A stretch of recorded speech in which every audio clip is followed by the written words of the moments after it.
How can you treat chickenpox at home? To reduce itching, take an antihistamine tablet or liquid that you swallow. These include loratadine, cetirizine, and chlorphenamine. You can use a cream or a gel that you apply on your skin to help cool it and reduce itching as well.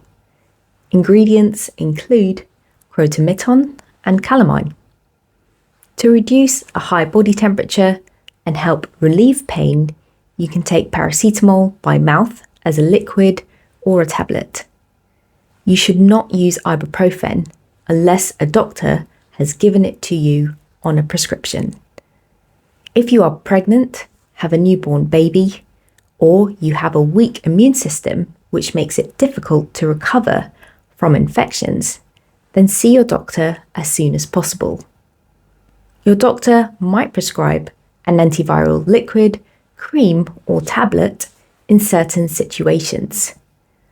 Always speak to your pharmacist or your doctor for advice on the right medicine for you, and read the information that comes with your medicines.